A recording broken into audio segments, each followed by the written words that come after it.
Hi friends! Welcome back to our channel. Today is day 1 of our Kaohsiung, Taiwan trip. This will be our first time in Kaohsiung and we are really excited and really looking forward for this trip. Filipinos are still visa-free when entering Taiwan for tourism until July 31, 2026. So Filipinos are still visa-free for another year.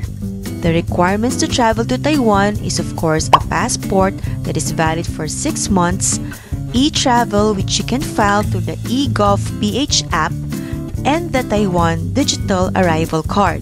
I will put all the details and links in the description box below. We are already at the NAIA Terminal 3. We decided to instead have our lunch here. My parents-in-law won't be joining us in our travel, so they instead took us to the airport. Airport overnight parking rates are really expensive at 1,200 pesos per day.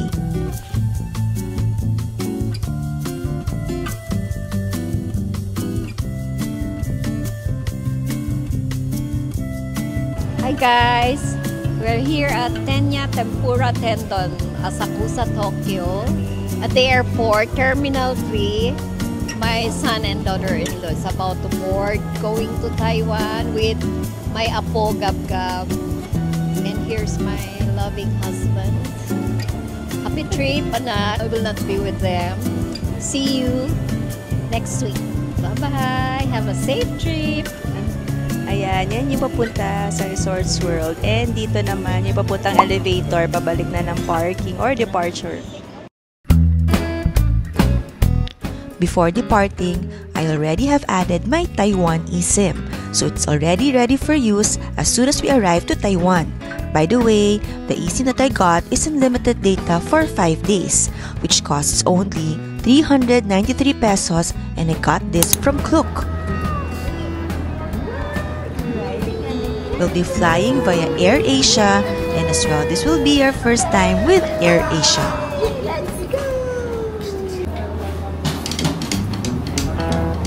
We are loving the convenience with AirAsia. Our son's cabin-sized stroller is allowed in the overhead cabin. This is one of the equipment that we really invested on. As to our case with our son who needs to be in a stroller, this convenience that AirAsia has provided really warmed our hearts.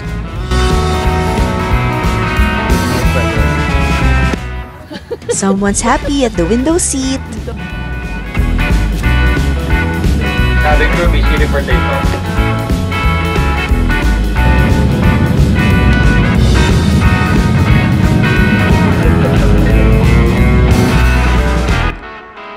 Next on what we love about AirAsia is their in-flight meals, where meals are already part of the ticket price, and the meals are actually really good. I would definitely choose their chicken inasal again in our next flight.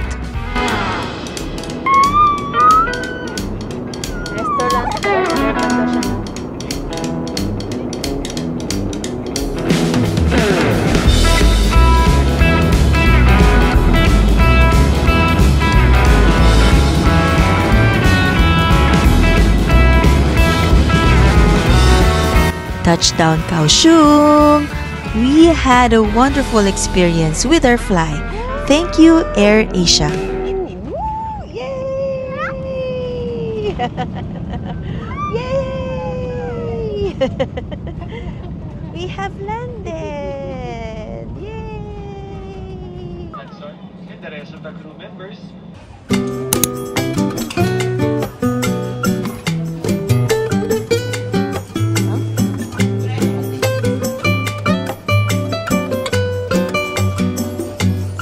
Our experience at the Taiwan immigration is really smooth, so make sure that you accomplish the Taiwan Digital Arrival Card. And as well, take note that any meat is prohibited, so it is better to consume food you brought from the Philippines before disembarking the plane. We are deciding between taking the train to the hotel or booking a taxi. But since we have luggage, we decided to book a taxi instead. A recommendation for a cheaper transport to the hotel from the airport, next of course to taking the train which is the cheapest, are airport taxis. They seem to be cheaper compared to Klook and the airport transfer offered by the hotel. But make sure though that you have the Chinese translation of the hotel name and address to show to the taxi driver. This actually took us a while to let our driver know our destination. And we only get to understand each other when we showed our Agoda booking, which already has a Chinese translation of the hotel name and as well as its address. We are booked at the Papa Whale Hotel.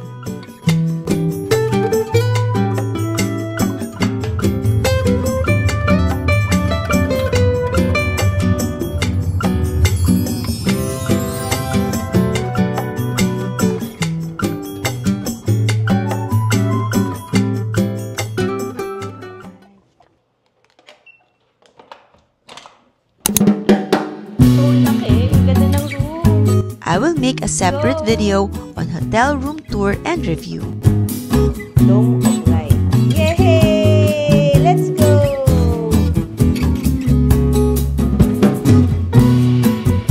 Sarap ng shorts.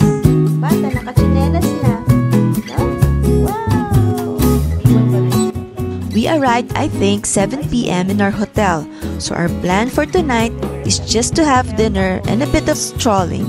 We are planning to go to nearby night markets like the Nanwa Night Market and the Liuhe Night Market. We'll as well pass by the Dome of Light. Tatapang di nagdala ng payong. Ayun, so first stop natin is punta tayo sa night market. Sa Nanwa Night Market. This is our area. The Nanwa Night Market is about a 9-minute walk from our hotel. At the end of the Nanwa Night Market, turning left will lead you to the Dome of Light. On our way there, we saw a couple of convenience stores like 7-Eleven, so it will not be hard to buy our meals and snacks. What is nice about 7-Eleven here in Taiwan is they already have ready-to-eat meals. Yay, ang saya! This is the Nanwa Night Market. Seems like this is more on clothes, shoes, and accessories. Items here are actually cheap, so it is nice to shop here.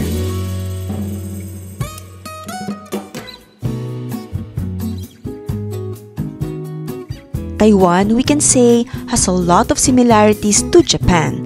They also have great urban planning, the streets are clean, people are nice, and they always have functional lifts, which is very important for us. Oh, wow!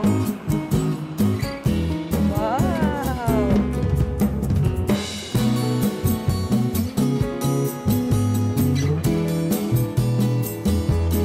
Yay! The Dome of Light is a famous tourist attraction in a subway station, the Formosa Boulevard Station. This has made this subway station one of the most beautiful subway stations in the world. And I think at about 8 p.m., the lights will dim out and some images will be shown on the floor. Yan na pala yun. Off we go to the Liuhe Night Market. Let's go. Uy, But since it started to drizzle, we decided to head back to the hotel and buy our meals instead for dinner at the 7-Eleven and probably have food delivered.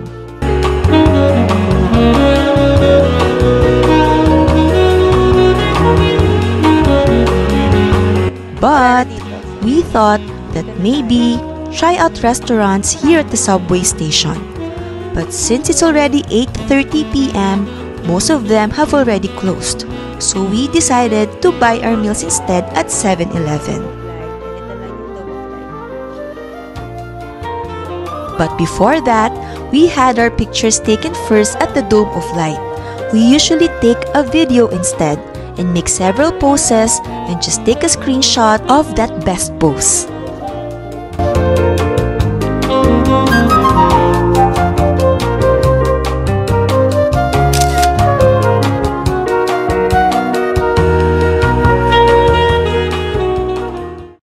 Nanhao Market.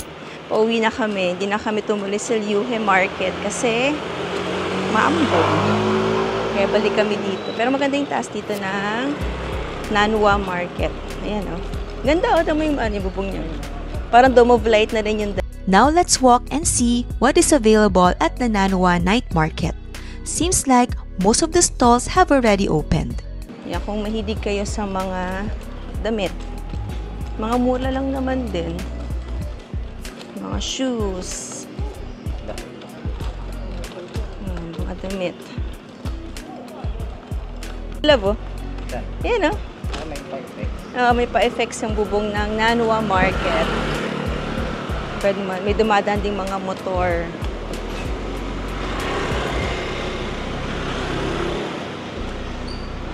Pero pansin namin sa mga damit, mga pang-petit, karamihan. Size. Wala ta kaming size dito. Ito, mga fruits, oh. Dami rin pala, may mga fruits pala. Fruits. Tsaka mga gulay. Akala namin puro damit. Ito pala ang kainan, nasa may dulo siya na side ng Nanwa. So may side dito ang Nanwa na puro food, ay puro damit. Tapos meron ding side na puro food. Ay, oh, mga pangpasalubong. Mga shorts. Parang shorts. Ayan, ito may mga foods. The food that they have here at the Nanwa Night Market seem to be really local foods. Since there are no English translations, we cannot really tell what these are. If you want to blend in with the locals and try out local food, this seems to be a nice spot.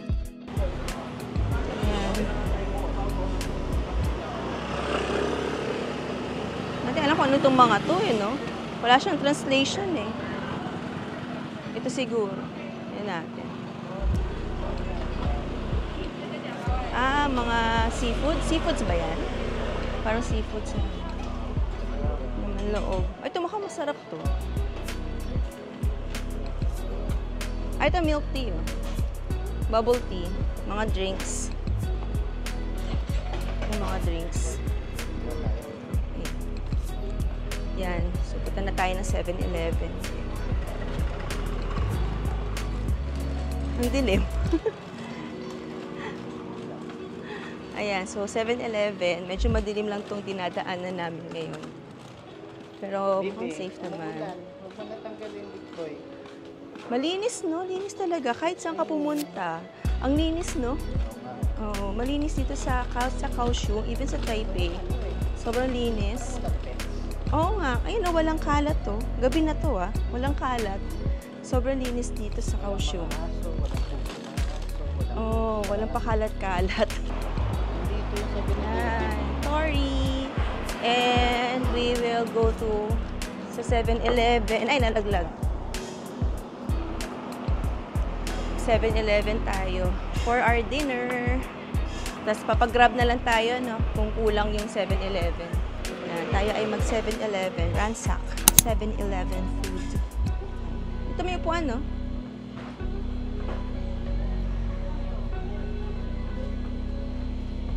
Open, open. Pull.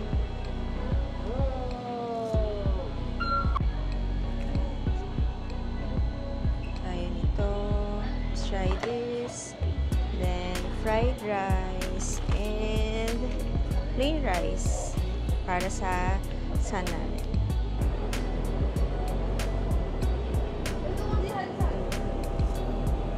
Natin itong guava green tea. Ano yan? Quick haul tayo na napamili namin sa 7-Eleven. Of course, para sa aming pulinggit, chicken karaage. Taiwanese style fried chicken. Yung pala, meron kasi ditong microwave sa hotel. So, yung microwave niya is located sa basement. Para siyang common workspace. So, makita nyo maganda. Yung ano, pakita ko kapag mag-iinit ako kung anong itsura ng kanyang basement. Basement 1. Ito muna ating first food. May ref din. May fridge dito kaya no problem. Lagyan lang sa fridge to. Tapos, we have Chef Teng. Hakka style stir-fried squid and pork. Yan. Pero, hindi mawawala ang dessert. Tig-isa kami. Pudding. And of course, fried rice. Yan, fried rice tayo. Then, we have hindi pwedeng mawala ang tinapay sa ating mga napamili. Kaya may tayong tinapay. And ang kape pala, nagbaon ako ng kopi ko kasi wala ditong powdered coffee, walang instant coffee. Kasi sa Taipei lang kami nakita. So, we always buy yung brewed coffee sa McDo. So, since I'm really a coffee person in the morning, kaya naisip ko na I have to bring 3-in-1. Kaya nagdala ako ng coffee ko. Magdala kayo pag mahilig kayo sa mga instant coffee. Wala yun dito. Meron sila dito ng mga nakatimpla na. So, unless yun ang type nyo and malamig, ayun. Or else, yun, bibili kayo sa McDo or sa any coffee shop ng brewed coffee. Ayun. Ako kasi ako gumising, kaya kailangan ko may coffee sa umaga. Ay, of course, hindi mawala another tinapay natin. This one is tuna and soft-boiled egg with mashed potato. Ayan. Siyempre, we love bread. And, bumili kami ng soup. Noodle soup. Ano ba ang flavor nito? Naka-ano siya eh. Wala siyang English translation eh. Di ba kasi namin ito natatry? Kaya tatry namin siya. Yan. And, ito din. Mukhang beef siya eh. Ito. So, ito kakainin namin to tonight and tomorrow morning. And then, let's go to the drinks. Ako, I'd like to try this guava green tea. So, wala pa ako hindi ko pa ito na-try. So, I will try this. This is my juice for tonight. And, ang husband ko would, gusto niya to, milk tea. Assam milk tea. And then, dami namin mga panic buying. Lemon tea. And of course, water. H2O. Water H2O. Bumili na kami ng malaki. Yan. Okay, so, that's our haul for sa 7-Eleven. So, lalagay ko na itong mga to sa ref. Yung mga kailangan ilagay sa ref. Sa fridge. Yeah.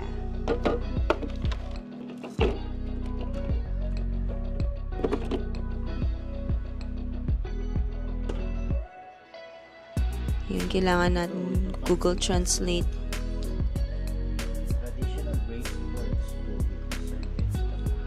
Yan. Mukhang okay yan. Chicken rice. So, tapos sa Liuhe Market kami kakain. Kaso si Sagaambon, hindi na kami tumuloy. Bumalik kami sa Dome of Light. Marami rin kainan dun actually. Kaso lang, mga nagsara na kasi, 8:30 na rin nung nandun kami. Kaya we decided na bumili na lang kami sa 7-Eleven ng mga food doon and then dali namin sa hotel. Sa hotel na lang kami kakain. And then we will add, Grab food or actually wala palang Grab. May Grab food ba dito? Wala palang Grab dito. More Uber Eats and Food Panda. Kaso lang, if Food Panda, kailangan na kasi merong valid na Taiwan number. So, which is we don't have. What we purchased only is eSIM na all data. We tried Uber Eats. Kaso lang, wala kami mapili. Kaya, ito, yung husband ko, bumaba na lang ulit sa ibang 7-Eleven. Kasi, marami kasi 7-Eleven na malapit sa Papa Whale. Dalawa rin nadaanan namin kanina. Napuntahan kasi namin yung mas malaki. Pero yung mas maliit kasi na 7-Eleven, mas maraming selection ng food. So, doon na lang siya mamimili ng mga kakainin namin. Ipapainit na rin doon sa 7-Eleven. Ayun. So, yun yung kwento namin ngayong namin sa first night namin. Di ba, Bibi? Yun. So, lang kami, hotel lang kami. Pero, okay naman din para relax na muna. And tomorrow naman is another day. Maaga na lang kaming aalis. Ito lang magandang choices. Sa Family Mart? Dito, sa table. Kain tayo. Table, maraming table. Doon sa Family Mart? Sa mga next days natin doon tayo kumain, no? Pwede talaga doon mag-dinner. Doon tayo kumain sa next days. Para siyang restaurant sa loob. Aba, ayos pala, no? Let's go! Tofu. Tingin. Tofu. Wow! Yummy! Ay, gusto ko yan. Tofu. Chili sausage fried rice. Wow! Yan kay Bibi. Yay! Ano yan? Pork chop bento. Wow! Yay! Let's eat! Wow, ang ganda ng pork chop. Parang no? Para ka na kumain sa restaurant. Ganda, Nakikita mo yung pipiliin mo. Wow! Pork sausage. Family Mart na, Family Mart. Ito natin itong tofu, Mapo tofu. My super favorite.